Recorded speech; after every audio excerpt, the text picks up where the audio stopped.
अजा एकादशी महात्म्य। युधिष्ठिर ने पूछा, जनार्दन, अब मैं ये सुनना चाहता हूँ कि भाद्रपद मास के कृष्ण पक्ष में कौन सी एकादशी होती है, कृपया बताइए।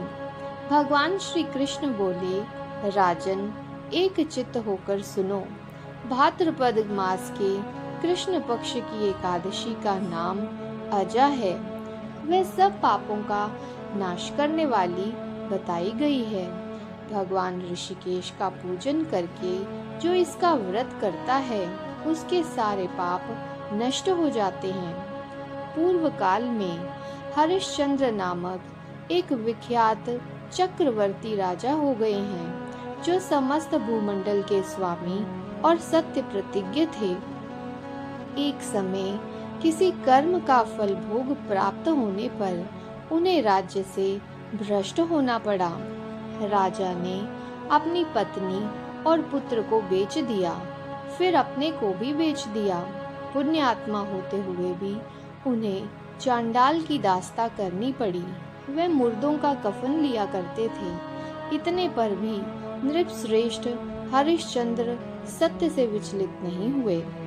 इस प्रकार चांडाल की दास्ता करते हुए उनके अनेक वर्ष व्यतीत हो गए। इससे राजा को बड़ी चिंता हुई।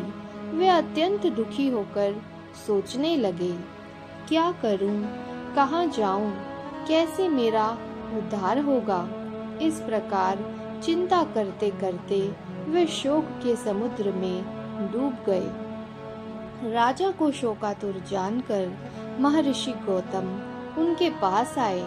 श्रेष्ठ ब्राह्मण को अपने पास आया हुआ देखकर नृपश्रेष्ठ ने उनके चरणों में प्रणाम किया और दोनों हाथ जोड़ गौतम के सामने खड़े होकर अपना सारा दुखमय समाचार कह सुनाया। राजा की बात सुनकर महर्षि गौतम ने कहा, राजन, भादों के कृष्ण पक्ष में अत्यंत कल्याणमयी अजा नाम की एकादशी आ रही है, जो पुण्य प्रदान करने वाली है। इसका व्रत करो, इससे पाप का अंत होगा। तुम्हारे भाग्य से आज के 7वें दिन एकादशी है। उस दिन उपवास करके रात में जागरण करना। ऐसा कहकर महर्षि गौतम अंतर्धान हो गए। मुनि की बात सुनकर राजा हरिश्चंद्र ने उस उत्तम व्रत का अनुष्ठान किया। उस व्रत के प्रभाव से राजा सारे दुखों से पार हो गए।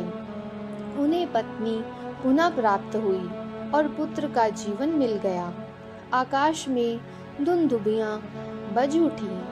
देवलोक से फूलों की वर्षा होने लगी। एकादशी के प्रभाव से राजा ने निष्कंटक राज्य प्राप्त किया और अंत में वह पुरजन तथा परिजनों के साथ स्वर्गलोक को प्राप्त हो गए। राजा युधिष्ठिर, जो मनुष्य ऐसा व्रत करते हैं वह सब पापों से मुक्त हो स्वर्गलोक में जाते हैं। इसके पढ़ने और सुनने से अश्वमेध यज्ञ का फल मिलता है।